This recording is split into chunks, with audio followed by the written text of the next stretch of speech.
Good evening, everybody. We are live tonight with School Psych Podcast. Really exciting, interesting, new, cutting-edge topic tonight of virtual school psychology. So we're going to talk about what that means and some of the implications for practice and where that might go. Really excited. But first off, my name is Rachel. I'm a school psychologist, and I'm working in the state of Maryland currently. Rebecca? Hi, I'm Rebecca. I'm a school psychologist working in the state of Connecticut. And I know you guys are just getting home from your barbecues and your long weekend plans, but I'd like to remind you how to participate. You can comment on either of the Facebook pages, either School Psych Psychologist or the School Psych Podcast page. I'm going to be looking for notifications, so just post anywhere you'd like, in messages or on the page. Also on Twitter, using the hashtag psychedpodcast. We're really interested to hear your thoughts, ideas, and experiences, so please don't be shy. And here's Anna. Hi, I'm Anna. I'm a school psych working in New York State. I am so excited to introduce a VIP in the school psych world, Dr. Dan Florell, who's an associate professor at the school psychology program at Eastern Kentucky University and has a private practice. He's also an associate editor of the School Psychology Forum, writes about technology issues, and the NASP online communication coordinator for the communique, and he's also the NASP historian. So VIP in the NASP world. Thank you, Dan, for joining us. No, thanks. It's great being here. Mm-hmm. So, I want to hear. Tell us a little bit about virtual school psychology and what do you think that means and. Right. Well, I think that's the big question. I was writing some more technology-related columns and looking for topics, and I thought, this virtual school psychology with totally online schools has really been picking up, and there's a lot of interest in it. And so why don't I do a little more digging in and research, because I think telemedicine in general, or telehealth communications, counseling, assessment, doing that online is a way that the field really seems to be going. And so I went and started doing some poking around. And the first place that I stopped was the NASP communities, and there's a virtual school psychology group, and I had a GA of mine. I was like, comb through all this, see what people are saying. And he came back to me and said, well, everybody has questions. Nobody's answering, but everybody has questions. So I think that's kind of the state of the field. I think you have all sorts of ways that you could be a virtual school psychologist, and those can go ahead and vary from a totally online presence to enhancing your presence within the district, the physical district that maybe you work in, particularly if you have far-flung schools or schools that are up and down mountains. It could be really a better use of your time if you could do that virtually, and maybe have somebody on the other end, an aide or something, if you're dealing with young children, that could assist you rather than you having to go in person and spend hour or 2 hours out of your day in the car, which you're really not helping anybody comparatively. So I see it as a real way of becoming very efficient, and I see it also as a way the medical field's already moving, and that eventually we'll be asked to do some of it too. And so as the history of our field, if we don't get ahead of something and provide guidelines, somebody will do it for us. And so, if history's taught us anything, we certainly want to get out ahead and be the ones that define our own standards versus having somebody else do it for us. Mm-hmm. That's a great point. Sorry, go ahead.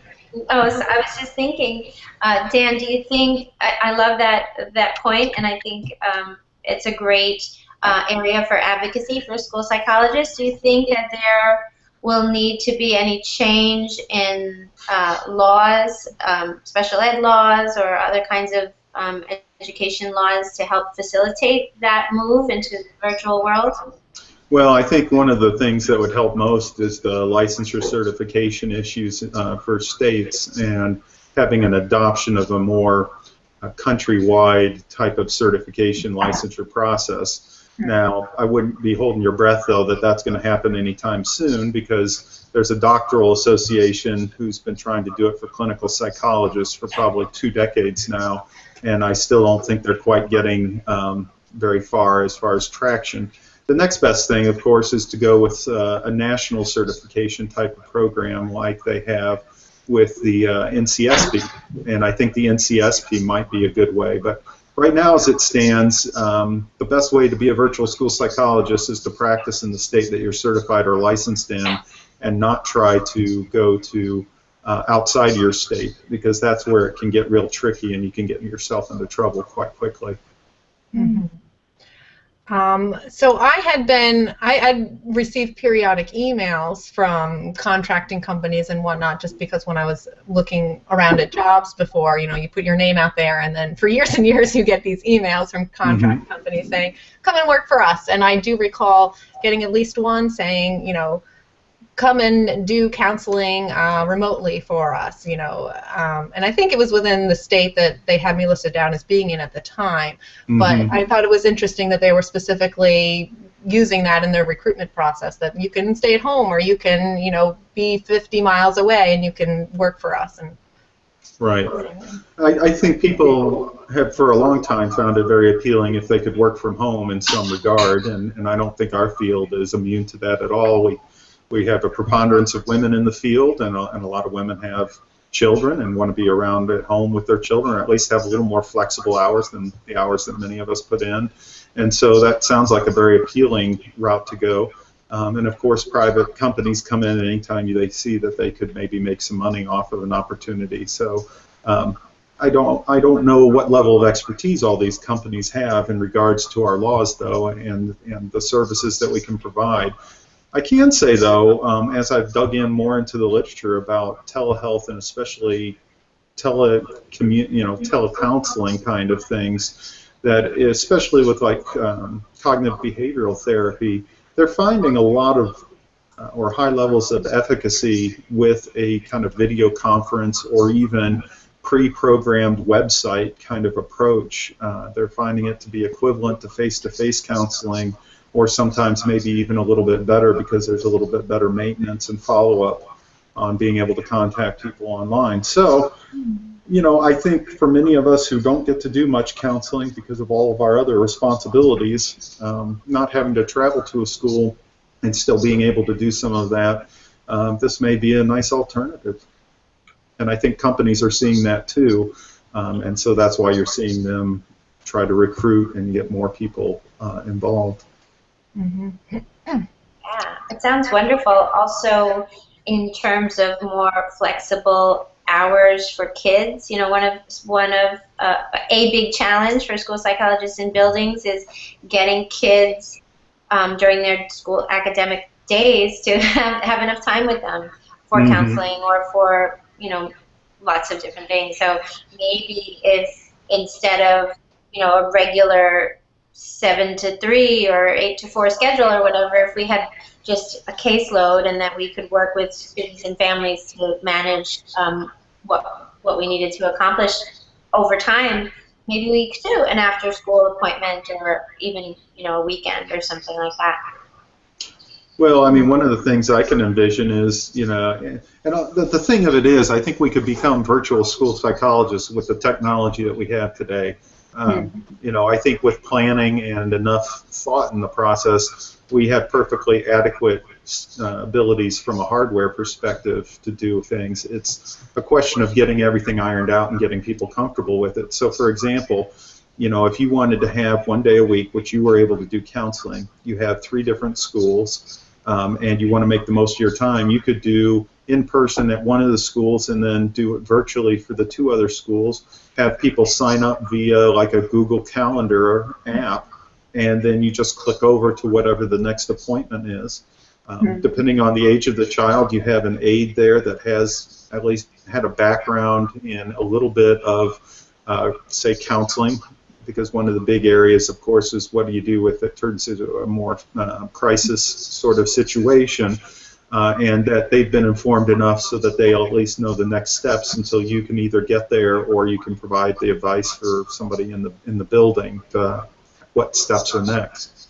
But it's much easier to get an aide in every single school than it is a school psychologist. So, you got to think about maybe taking a step back from a technician standpoint and really being, addressing the level of education that we've received and the skills that we have, and then having some of the people maybe in the remote locations be a little less educated in those techniques, but that can still do the things that you would need to for that face-to-face portion of it. Mm-hmm. Yeah, I think that it helps, kids get access that otherwise maybe wouldn't have access or immediate access to a school psychologist. There's a subset of students in one of my schools that receives psychiatric consults and I think monthly check-ins with the psychiatrist, and so they do that through conferencing and whatnot, and it works really well because we can, that's their day to see him, and all the kids kind of they just one after the other, and it serves its purpose, I guess, because otherwise we wouldn't have access to him as quickly and as frequently as what we're able to do when we do it that way. So. Right, I think it's a very good point, and I think with virtual school psychology, what you're going to see most commonly is the practice of it within the school district that you're in. And I think, like psychiatrists have been doing this for quite a while, and med checks. And the reason that I think it's going to be really take off in the in-district kind of use of it before we get the outside companies is the in-district, the kids are there. A lot of kids may have transportation issues. Parents are working and can't get them to within traditional hours that clinics may be open. And so I think it has a lot of promise in being able to alleviate some of that problem, get the kids the needed services that they need, and still have a pretty high quality to it also. Mm-hmm. So nerding out, most school psychs have iPads these days. Some doing assessment on them, some not. What kind of apps or things could a school psych add to their repertoire? What would they need to download maybe? Well, I'm always a fan of a lot of them, but I particularly, and I think you've already had him on, the school psych tools apps, is terrific. There's another group of school psychs that created Behavior Lens, which are kind of behavior observation apps that I think are really nice. Not so much are those virtual school psychology type things, but a lot of the test companies, I believe PAR has an app out too. And then there's a lot of counseling apps that I think would be really handy to use. I know one that I've always enjoyed is called Emotions, and you actually can have kids do emotion flashcards using real faces, which could be really helpful for your social skill or autism spectrum disorder kind of groups. There's also, there's Relax to, trying to remember, SAMHSA, and sorry, I'm getting distracted by all the cats.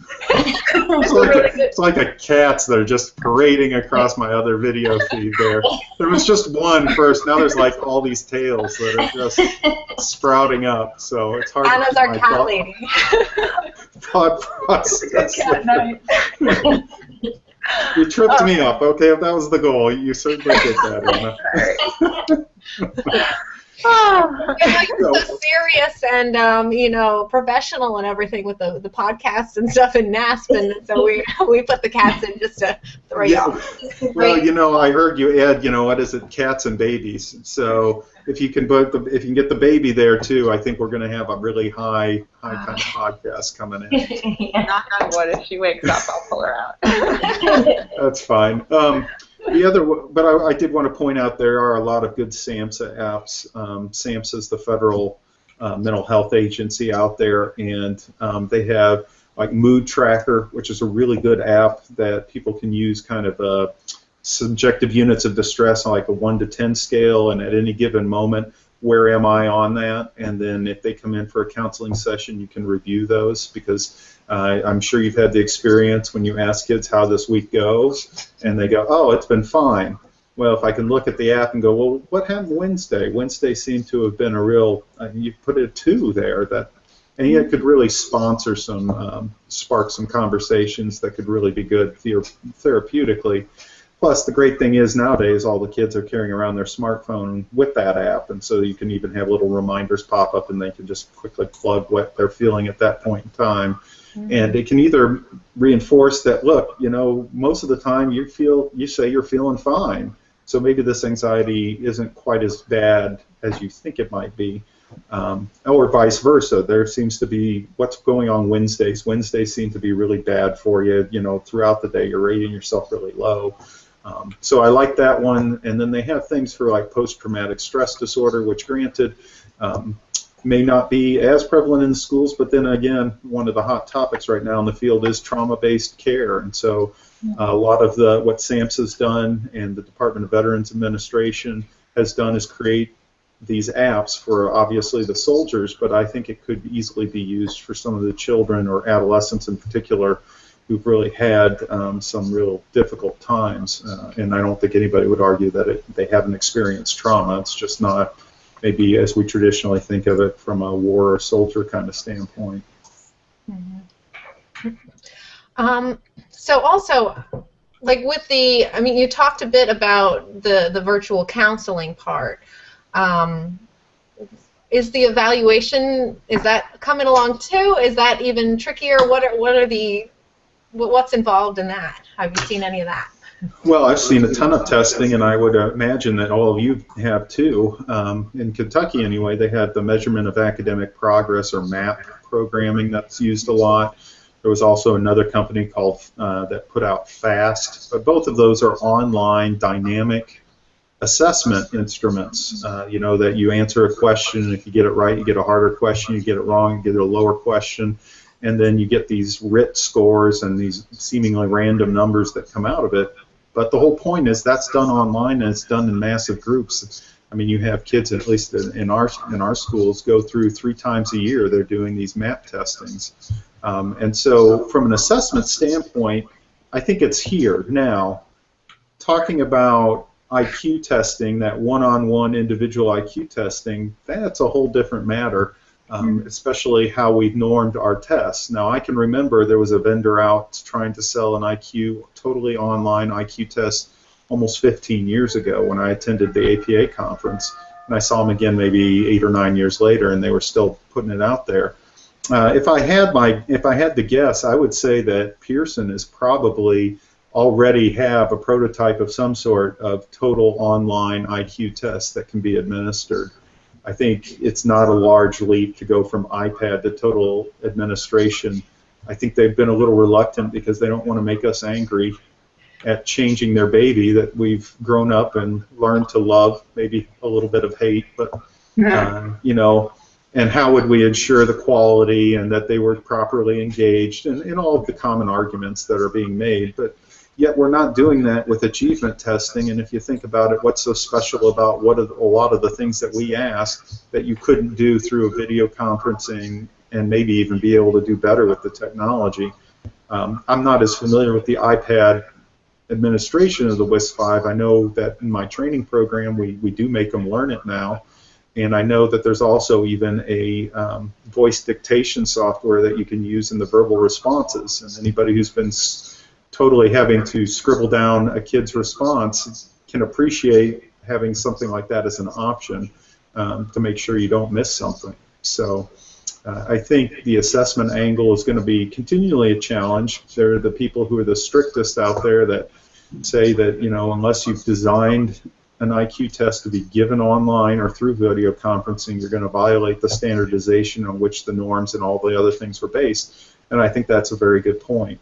But at the same time, we're going to see more of the assessment, because I'm going to lead into what my big finding was when I was looking at virtual or online schools, and there was a Dear Colleague letter that came out of the federal government, Department of Education, that stated that all online schools must provide the same services, the equivalent services to those received in the public schools for special education.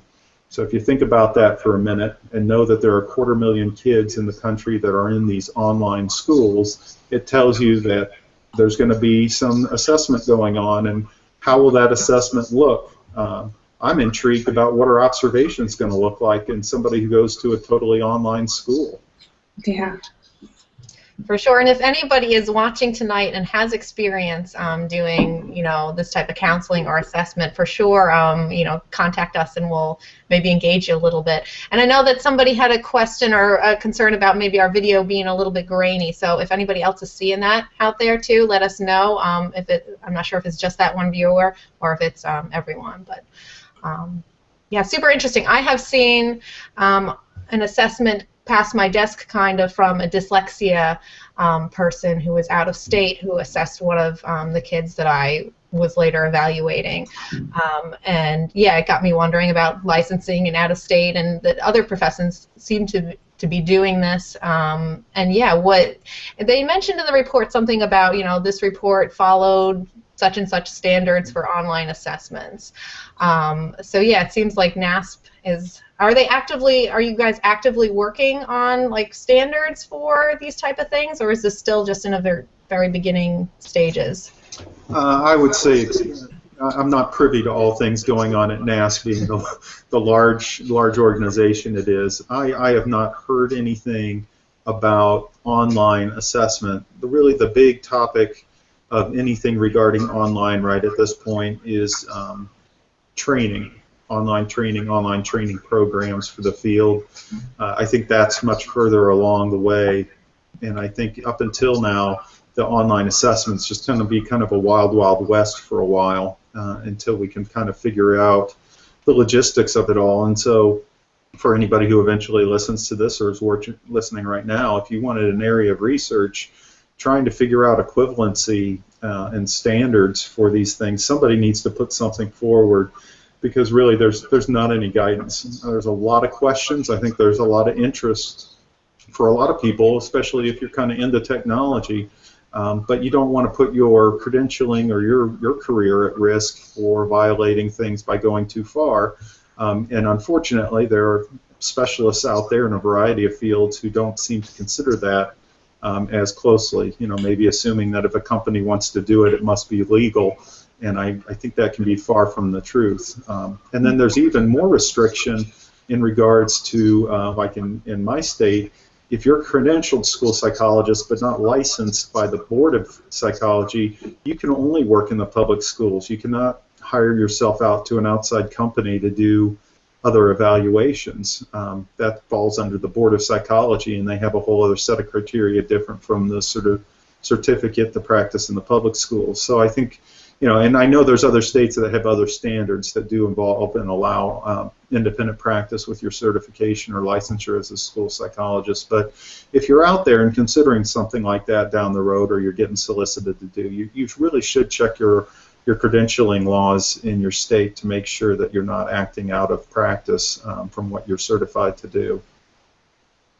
I was thinking about, you know, the school psych shortage, because it exists, especially in certain states, and what an opportunity it could be for people who are being educated in certain areas and don't want to move to Nevada, or, you know, insert state here that's hot or unpleasant or whatever.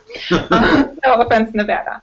And you know, New York, for example, there's 2 school psych programs in the city that I live in, and it's like pretty competitive for jobs here. New York City's worse.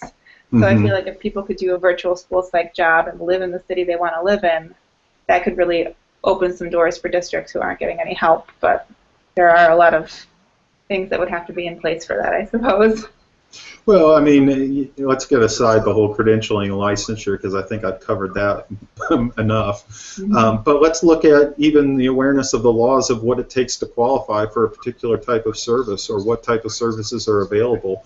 Every district, well, at least I can only really speak to my state, but I've also practiced in 2 other states, and in my experience, every state has their own interpretation of the federal regulations, and then every local district in every state has their own interpretation of how those get implemented. So can you see somebody from New York City who's very well versed trying to come to Kentucky and figure out what we're doing, and maybe making some wrong decisions based on the way that things are done, or confusing? What if you get assigned to 2 different school districts in 2 different states, and you're in a 3rd state? You know, that could also get very, very confusing. Your point, though, about having a glut in some places and not enough in others is well taken, and you all are in the glut states of the Northeast, and I am in one of the shortage states. We actively have openings in at least a half a dozen to maybe 20 openings in my state that are just they're open. Nobody's applied for them, and so it hasn't been that way because of the economy the last couple of years. But that traditionally has been the state of our practice. We cannot create enough school psychologists to fill the need in the schools with our training programs. So, yeah, where you are, Anna, it's that's a very unique situation. Mm-hmm. But, let's see. And then, I mean, there's just so many questions, I guess. Like, I guess because we're in such the beginning stage of this, I mean, my mind's kind of racing off with, yeah, like you said, the different eligibility categories state by state, and the testing ethics, and the standardizations and the norms, and yeah, it's a lot, and I can see how it's going to be several years or many years until we kind of have this is the way it should be done, and this is the best practice. Mm-hmm. So, yeah, it's kind of overwhelming to even think about, and just interesting. I have a question and a thought, and maybe you have an idea about this, Dan. If there are people listening, or people in sort of the glut states where we are, that would be interested in a virtual position, but would need to, create it, as you were saying, would need to sort of advocate for it, and what might a first step be? Would you say reach out to the state associations and explore the legalities of it? How could a school psychologist, begin to change the field in this way?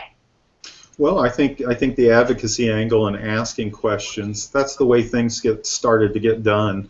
My favorite example right now is on the whole issue about cloud computing and where we store our records, and the way that we have online scoring now.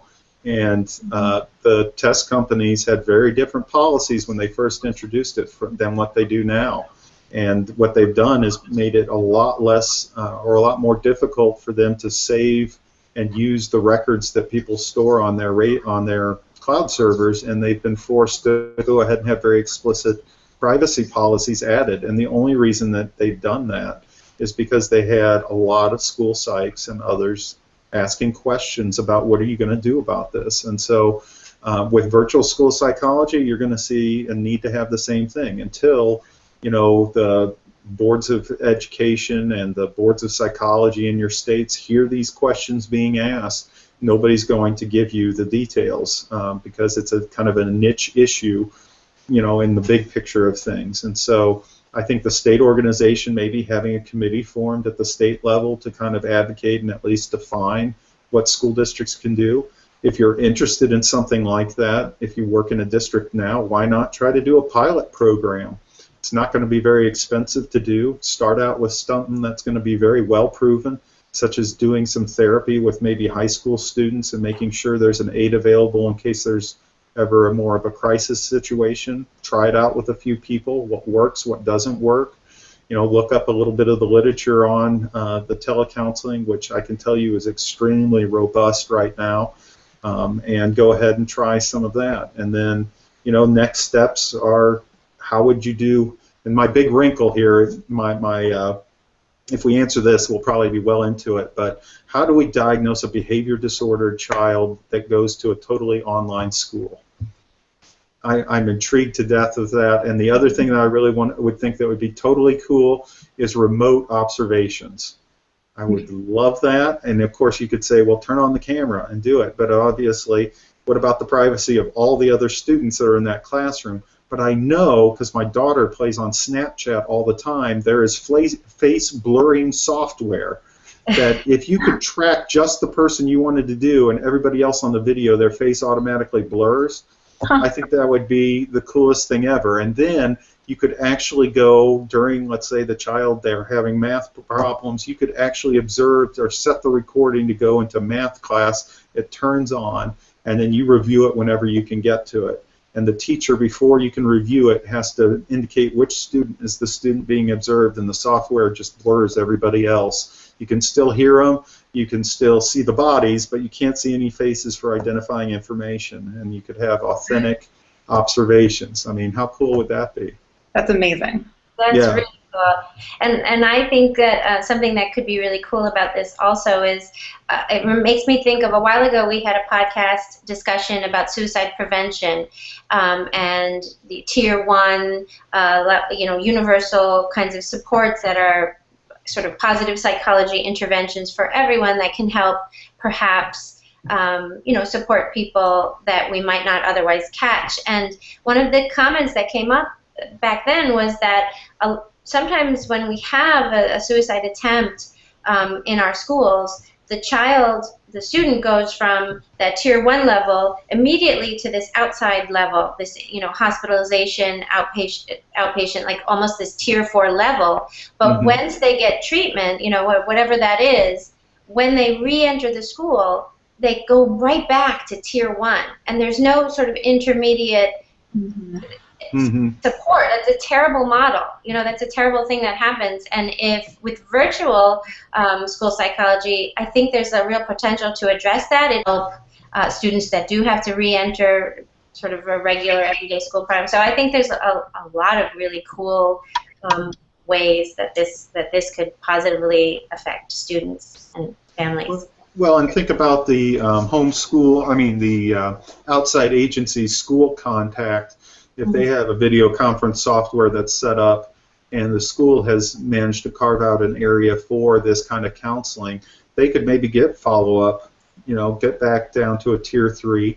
Then you could work with the school and maybe the school psychologist when that patient or client has been stabilized, and then you can get down to a tier 2 where maybe the school psychologist takes over and has them join like a group regarding anxiety, life issues, whatever it might be. And it's a very good point how they could kind of transition them.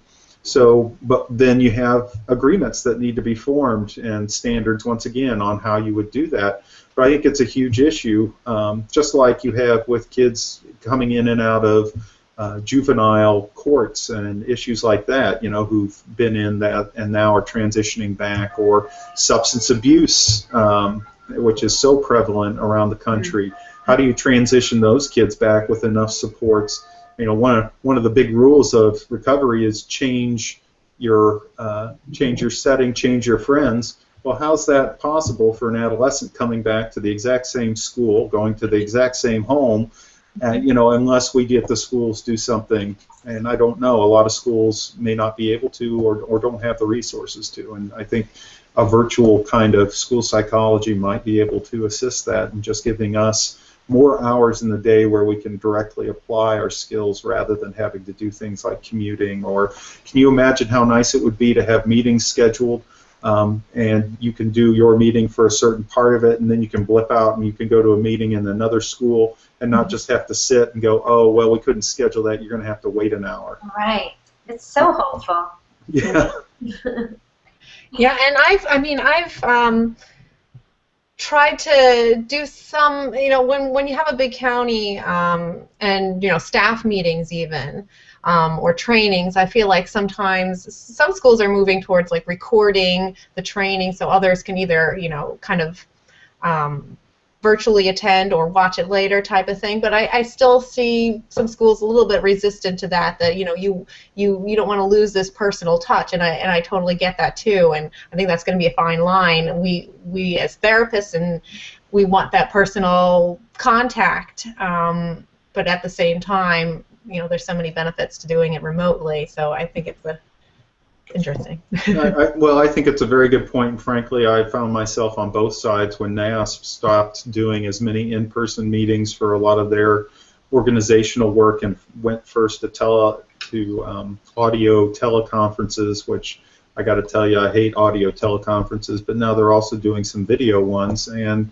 it's not perfect, but it's also saving the association thousands of dollars, which they can now spend on advocacy efforts, and so you're going to give up some at this point. And I say at this point because unless you've been living under a rock, you've seen these people with their noses in their smartphones at all hours and all places trying to catch these mythical characters in augmented reality of Pokemon Go.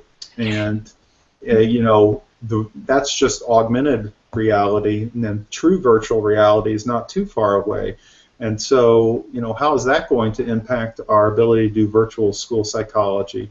So if we lived in an inner city urban school district, could we do counseling in a country pasture and learn on how to do relaxation and just take them away from maybe a high-stressed kind of environment like that? The possibilities are really mind-boggling when you start opening it up to transporting somebody away from the immediate place they are and using that from a therapeutic standpoint. And then just to circle back around too, had a question, because when you're talking about the online programs and how those, that seems to be something that's kind of up and coming. Are there any programs right now that are NASP approved or that's in the works? I'm not really privy as much to the accreditation issues. I know there were a few training programs that at one point in time have been trying for NASP approval. I'm not quite sure. I know there was a committee that's been formed because of this kind of momentum towards more and more online kind of graduate training opportunities, and they have started to put together some standards, but I don't know if they've gotten past the rough draft kind of standpoint. I've only seen little bits and pieces of them because I also worked a little bit with the post-mentor documents that recently came out for the new graduates who need a year's worth of post-graduating mentorship. And how can you do that, especially if you're in a more rural area? So I kind of chimed in with the telesupervision portion of that document. So I think there's some growing realization that people are using this more and more, and so I think NASP is certainly aware of it to some degree, but it takes time, as we've been discussing here. I mean, each one of those issues we talked about is going to take hours of research and consensus building to really get something in place that everybody can be comfortable with. I would love to hear more about your involvement with NASP. Specifically, can we talk about the forum for a minute? Yeah, let's go ahead and talk about the forum. So you're an associate editor of the forum, right? Yes. The editor, well, he's the outgoing editor now. Steve Shaw was the one that is editing it all, and he gave me a unique proposal because I was also the webmaster for NASP, not the one that actually programmed, but I was from the practitioner side and provided advice on the website for a number of years. And so he wanted to task me with getting School Psych Forum a broader readership because it was just a NASP membership benefit, and unfortunately, you may not find this too hard to believe, but people just were not downloading journal articles. And so how do we increase awareness of that? And one of his big plans was for me to get a public social media presence of the journal. And so as part of that, we went ahead and started a Facebook page and a Twitter feed, and it was dead for a long time, and then about 2 years ago I decided I need to do more with this. So I promised myself I'd make a minimum of 2 posts just to show there was some activity on it. And I don't know what happened. It was about 300 or 400 for years, and then I started, and then about 4 months, 3-4 months after I started getting, I would say, anywhere from 10 to 20 requests a day to join. I'm not saying all were legitimate, and I have learned over time to have to screen the people that I let in, but it's nearing about 5,000 members now, and we have almost 1,000 Twitter followers, believe it or not. So I'm afraid people are getting tired of me posting my little column from the local paper that I put out once a week, and then I always try to highlight at least one forum article, but of course it's the forum Facebook page taken on a life of its own. There's a lot of people chiming in, a lot of people new to the field, and I can tell you from the people that I've been letting into the group, we have worldwide reach. I've had people from Pakistan, from Saudi Arabia, from India, from Australia. It's just really kind of humbling to see how many people are reading or at least aware of those comments. The only rules that I've kind of set is I don't want people soliciting research from it because we have not vetted any of the research that is asked on there. So anytime I see surveys, I'll take them off. If somebody seems to just be selling things, I'll go ahead and take it off too. It's not really our purview, and I don't want anybody to think that we're vetting these for anything. But if there's humor, and I have let people who are advertising jobs because I'm all about though there are a lot of staffing companies that are also on there and usually flood us at the beginning of every school year with openings. I also see that as a service. So, and then there's humor too, and I can appreciate humor like the next person. So I really try, as long as it's not malicious, to let that go too. So I've evolved my standards, and I'll tell you a few of my standards also are: if you're have more than 100 groups you're following, you don't need to follow us. So you don't get in. If you have a Facebook account for only a month or two, you're not getting in. Too many spammers like doing that. And if it doesn't seem like there's remotely any interest that you would have in schools or children, from what little I can discern on your Facebook page, a lot of times I'll deny you on that too. And that's been moderately successful, I guess, so we haven't had too many inappropriate postings that I've had to remove. And then I do occasionally have to ban people who seem to have an axe to grind. We've had a few, or at least one in particular, troll that for some reason didn't like me very much for removing him and all his alter egos from the group. But crossed fingers, we haven't had anybody return that seemed to have the same vein, so hopefully they've moved on to other pastures. That's really funny. You're like the soup Nazi of the school psychology world. You like cut them off. You're like, no. I'd like to think. For you. I think I'm a little more accommodating than that, but somebody's got to moderate it. You know, anybody who's been a member of an unmoderated Facebook group quickly, that group dies fairly quickly because people get tired of the people putting up stuff that is obviously either self-serving or just not appropriate.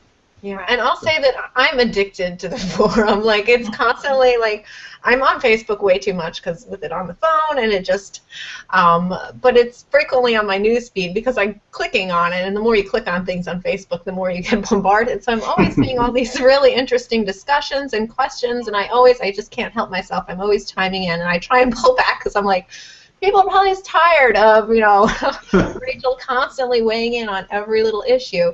But I really enjoy it, and it's kind of fueled some of these podcast topics that we've had because, we'll amongst ourselves talk about, somebody's asked for the 5th time this week, what do you do in this situation? Let's have a podcast about it. So it's been really informative, and I've been learning a lot from it just watching the forum Facebook page.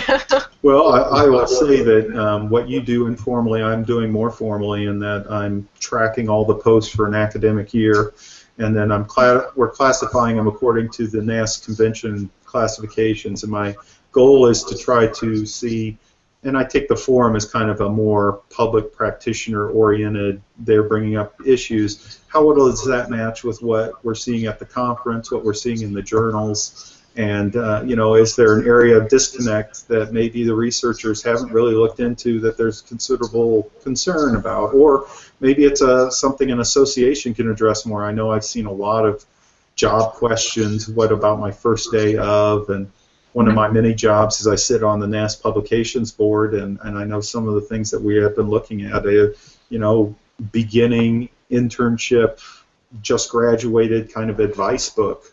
And possibly doing something like that. So, I think for everybody who does or is a member of Forum, keep posting those questions. Don't worry about being, quote, too annoying.